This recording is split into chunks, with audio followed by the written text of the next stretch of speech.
Welcome to another episode of Global Intelligence Weekly Wrap-Up.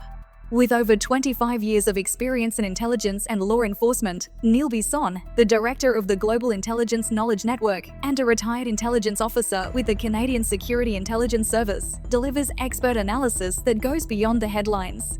This week, Sweden's intelligence community is shaken after a high-ranking diplomat, recently arrested on espionage suspicions, is found dead, just days after his release. In Latvia, citizens are being asked to look twice at their neighbours, as officials warn the public to be on alert for signs of Russian spies posing as tourists or outdoor enthusiasts.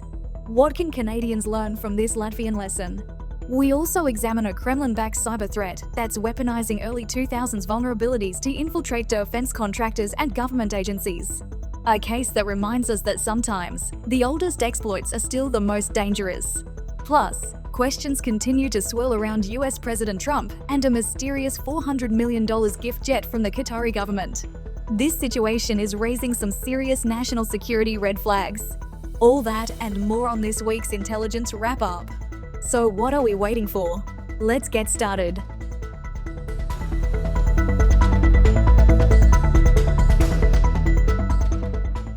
Hello everyone and welcome back to the Global Intelligence Weekly Wrap-Up. I'm your host, Neil Bisson, a retired intelligence officer with the Canadian Security Intelligence Service and the director of the Global Intelligence Knowledge Network. Each and every week, I break down some of the most important open source stories concerning espionage, foreign interference, terrorism, and national security, to provide you with the insights and intelligence you need to better understand how these issues affect your everyday. This week, the stories range from how to spot a Russian spy to the potential national security ramifications of President Trump taking a $400 million plane as a gift. As always, there's lots to cover, so let's dive in. In our first story, we're turning our attention to a troubling and unexpected development out of Sweden. A senior Swedish diplomat, who had recently been detained by the country's security service Säpo on suspicion of espionage, was found dead just days after his release. According to the BBC article, the diplomat, described as a high-ranking and recently stationed outside Europe, was arrested at his flat in Stockholm on Sunday. He denied any wrongdoing and was released on Wednesday, but tragically was found dead just 2 days later. Although police have ruled out suspicious circumstances, the timing of his death raises some significant questions. From an intelligence perspective, this story touches on several key factors. First, it highlights the sensitivity and secrecy surrounding espionage investigations, particularly when the suspect is an insider from the diplomatic community. Second, it points to the potential vulnerabilities within national institutions when internal threats, possibly linked to foreign intelligence services, emerge from within the state's own foreign ministry. While the details remain murky, this is not the first time a European nation has had to confront the uncomfortable reality of suspected espionage among its diplomats. Sweden's Säpo has grown increasingly vocal in recent years about the threat of foreign espionage, particularly from Russia, China, and Iran. This case also intersects with another Swedish security matter: the abrupt resignation of National Security Advisor Tobias Thyberg, just hours after taking office, reportedly following a leak of a sensitive image from his dating app. Unconfirmed reports suggest a link between the resignation and this investigation. Sweden's former foreign minister, Carl Bildt, called the deceased extremely gifted and competent. Meanwhile, the diplomat's lawyer noted that he had filed a complaint regarding excessive force used during his arrest, and that an investigation in that regard has begun. From my professional standpoint, this case is very complex. While we must be cautious not to speculate, the sudden death of a suspect in an espionage case, particularly a diplomat, poses a real concern for counterintelligence professionals. Was he targeted? Did he take his own life under pressure? Or are we witnessing an intentional silencing? These are difficult questions that Swedish intelligence and oversight bodies will need to investigate thoroughly. The death of this diplomat is a sobering development in an already sensitive investigation. It underscores the immense pressures tied to espionage allegations and the high personal costs they can carry. Moving forward, Sweden will face not only the technical challenge of completing the investigation, but also a broader reckoning with trust, internal integrity, and the resilience of its national security infrastructure.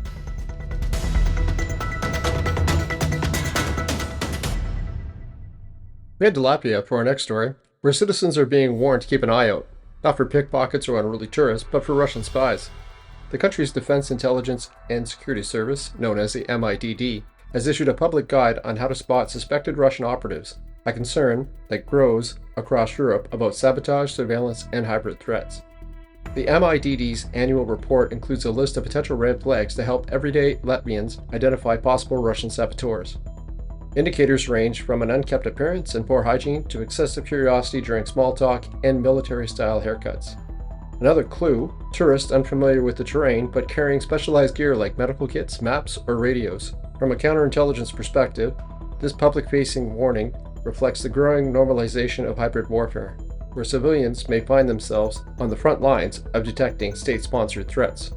Latvia isn't just urging vigilance, it's effectively crowdsourcing national security awareness. Latvia, like many NATO and EU members, has grown increasingly concerned about Russian intelligence operations, especially following the invasion of Ukraine. Russian operatives are reportedly refining their tradecraft, appearing less like traditional spies and more like everyday tourists and citizens. This makes them harder to detect unless residents are trained to recognize subtle behaviors irregularities. The warning from the MIDD follows an earlier campaign, launched 2 years ago, aimed at helping citizens report suspicious behavior near critical infrastructure or military facilities. The message now is clear: be alert, but leave any action to police or the military. While the alerts might sound like something out of a Cold War spy thriller, the intelligence logic is sound.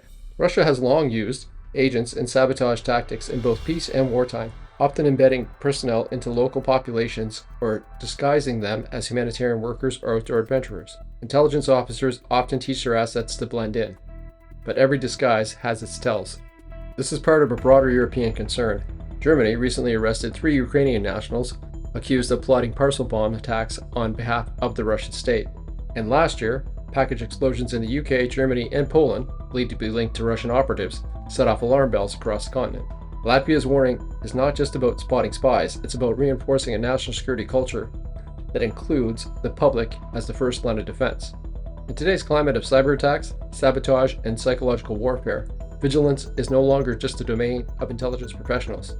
Citizens are now part of the intelligence ecosystem, whether they realize it or not. But the key message from authorities is simple: observe, report, but don't engage. Similar advice is worth noting for Canadians. Canada has shown support for Ukraine since the Russian invasion, and we have taken a large diaspora of Ukrainians since the conflict began. Canada's military and logistical commitments to Ukraine means that we are a target for Russian espionage and sabotage operations. Our vast and diverse landscape provides an ideal opportunity for Russian operatives to enter the country, especially during tourist season, and easily blend in or disappear.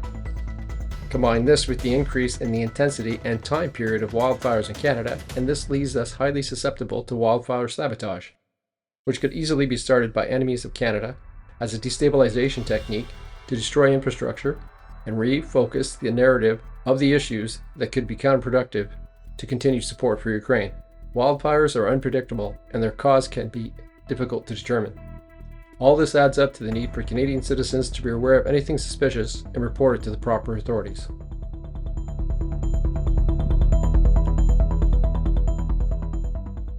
In this next story, we're revisiting an old-school cyber threat that's found new dangerous life. A Kremlin-backed hacking group has exploited vulnerabilities dating back to the early 2000s to compromise high-value mail servers used by defense contractors and governments around the world. This resurgence of cross-site scripting, or XSS attacks, shows when it comes to cybersecurity, what's old isn't always obsolete. The group responsible is Signet, also known as APT-28, Fancy Bear, or Forest Blizzard, and their targets include defense contractors in Bulgaria and Romania, as well as governmental organizations across Africa, South America, and the EU. These actors use spear phishing emails containing hidden JavaScript coded to exploit XSS vulnerabilities in 4 widely used email server platforms: Roundcube, MDaemon, Horde, and Zimbra. Once triggered, the exploit siphoned off address books, past emails, and in some cases even created forwarding rules so that all future emails would quietly land in attacker-controlled inboxes. The real sting here? Most of these vulnerabilities had already been patched years ago, but were never updated by some of the targeted organizations. XSS vulnerabilities were once the bread and butter of browser-based exploits, peaking in popularity around the early 2000s. But they gradually faded from the spotlight as more modern and complex exploits took center stage. What makes this operation remarkable is Signet's ability to weaponize a decades-old method, relying on unpatched and outdated systems to get the job done. In cybersecurity circles, this is a reminder that even the most pedestrian vulnerabilities, if left untreated, can offer serious value to nation-state actors. These aren't script kiddies playing around. These are strategic state-sponsored campaigns, repurposing legacy bugs to compromise national defense and political systems. From a tradecraft perspective, Operation Round Press demonstrates disciplined recon and adaptability. SEDNet doesn't need bleeding-edge 0 days when old exploits are still effective. The phishing emails appear benign, sometimes mimicking Ukrainian news alerts or articles from trusted outlets. But underneath that surface lies malicious HTML code. And while the attack has no built-in persistence, it's designed to re-trigger anytime the email is open from a vulnerable webmail interface. One 0-day vulnerability in the MDaemon platform was also exploited, showing that while they'll lean on old tactics, they're still capable of leveraging novel ones. This mix of old and new is a hallmark of experienced adversaries. The story underscores a simple yet critical point. Cybersecurity isn't just about blocking new threats, it's about staying vigilant with the old ones. When defense contractors and governments fail to apply security patches, they leave the door wide open for adversaries like SEDNet. Legacy vulnerabilities don't just fade away, they fester. And as Operational Round Press proves, sometimes all it takes is an outdated mail server to compromise an entire network. On to a story that's raising a lot of eyebrows in Washington, and not just across party lines. I'm talking about the controversy surrounding President Trump's decision to accept a $400 million jet from the Qatar royal family, with plans to convert it into the next Air Force One. On the surface, this may sound like just another flashy headline involving Trump, but dig a little deeper, and you'll find this story is laced with national security concerns, foreign influence red flags, and potential espionage implications. Senator Susan Collins, a Republican from Maine, was blunt in her assessment, warning that the transaction is rife with political espionage, ethical, and constitutional problems. Her concern? The aircraft would require a thorough scrub to ensure no surveillance devices have been implanted, a risk that intelligence professionals know is not just theoretical. Accepting a plane, especially from a foreign government, opens a Pandora's box of vulnerabilities, particularly when the donor is a wealthy Gulf monarchy with strategic interests in U.S. policy. This isn't the first time foreign gifts have triggered controversy, but this one could be the largest foreign gift ever received by the U.S. government. The situation also arises amidst tensions under delays in the production of the new Air Force One by Boeing, delays that Trump himself has vocally criticized. However, accepting Qatari aircraft as a workaround has left many in both parties alarmed. Republican Senators Rob Johnson and Rand Paul have expressed unease, while Senate Democrats are taking concrete steps to block a $1.9 billion arms sale to Qatar in retaliation. Senator Chris Murphy didn't mince words, calling the gift an illegal bribe and unconstitutional. Even Senate Minority Leader Chuck Schumer is using his leverage, holding up Trump's DOJ nominees in protest.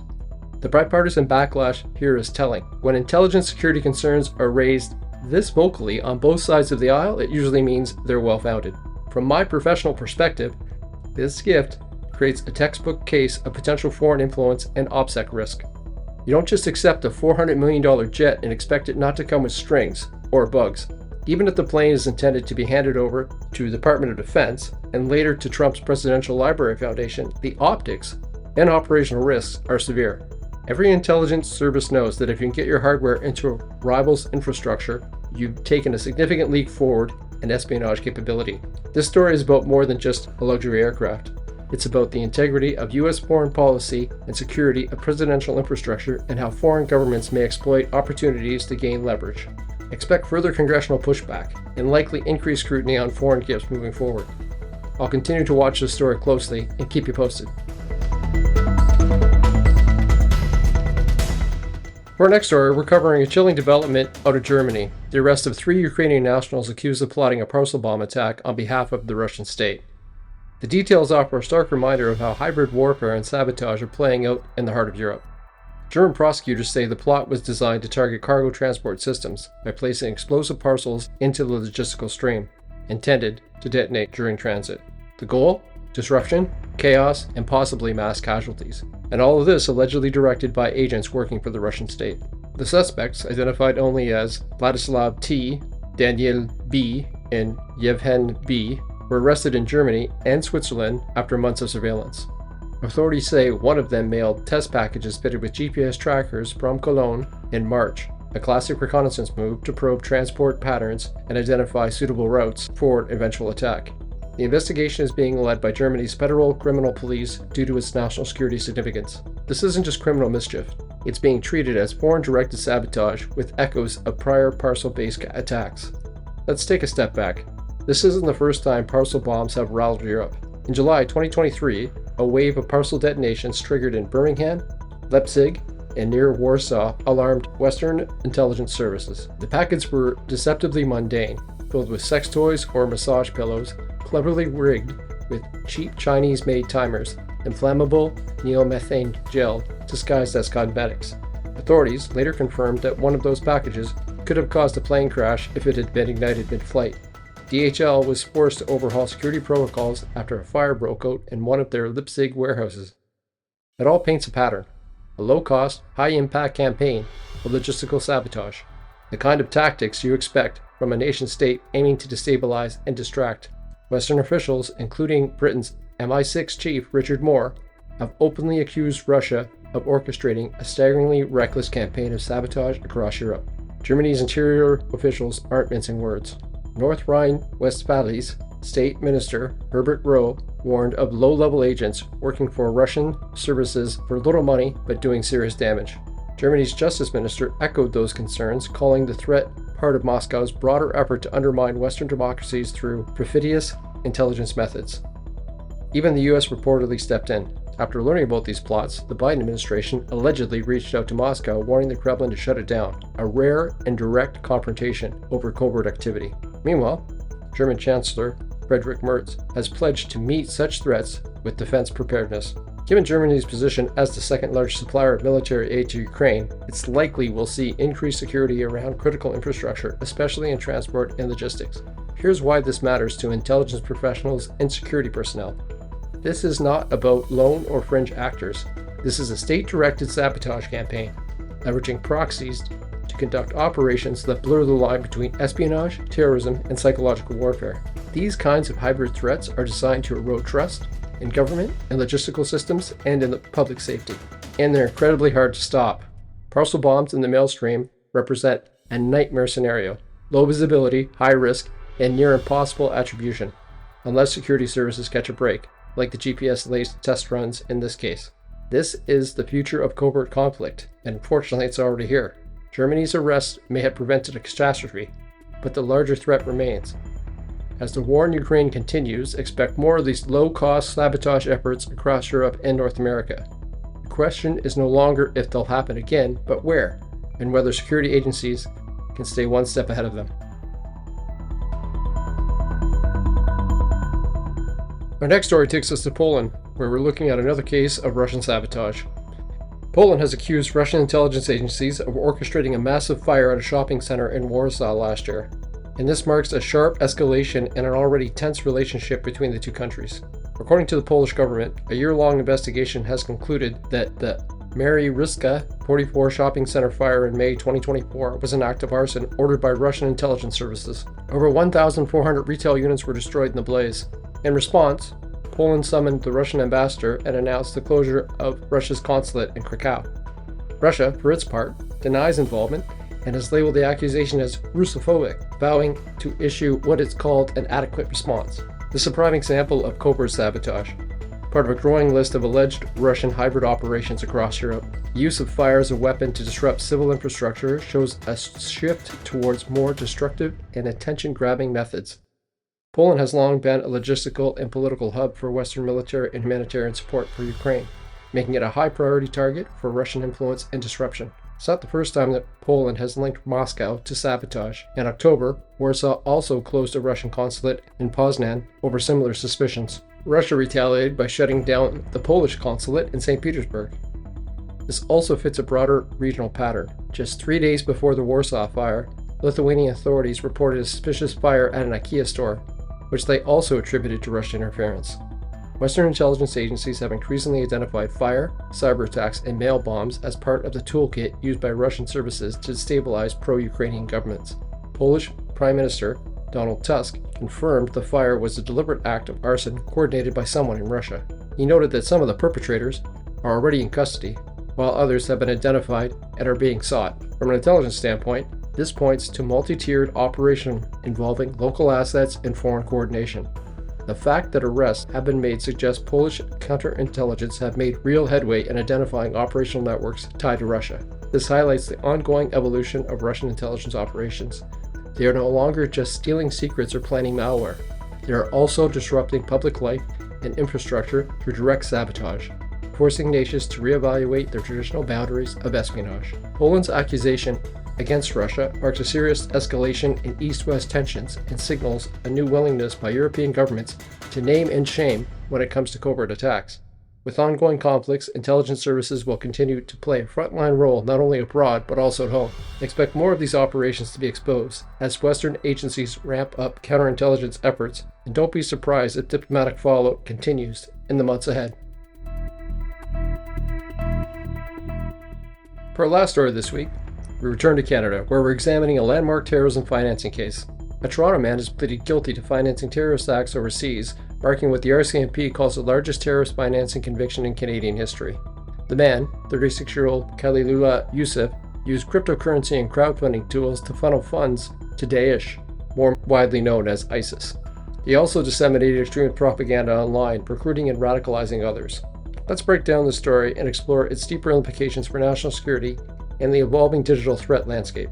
Between 2019 and 2022, Yusuf sent more than $50,000, including $15,000 raised via GoFundMe, to support Daesh-linked individuals. What makes this case particularly significant is how the funds were transferred through cryptocurrency and online platforms, sidestepping traditional banking systems and detection mechanisms.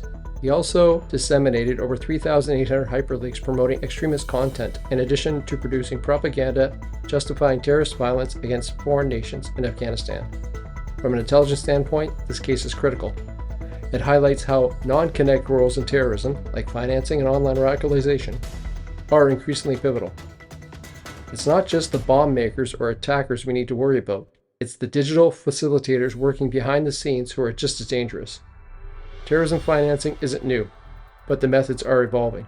Traditionally, cash couriers or unwitting charities were the tools of the trade. Now, we're seeing tech-savvy lone actors using platforms like GoFundMe, Bitcoin, and encrypted messaging apps to move money and ideology across borders.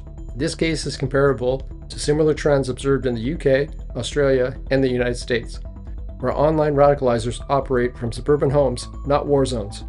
The Yusuf case marks the first successful Canadian conviction using both crowdfunding and crypto to support terrorism, an important precedent for future prosecutions. The Public Prosecution Service of Canada said it best: terrorism is violence that seeks to justify itself, but the violence needs support by advocates, recruiters, and financiers.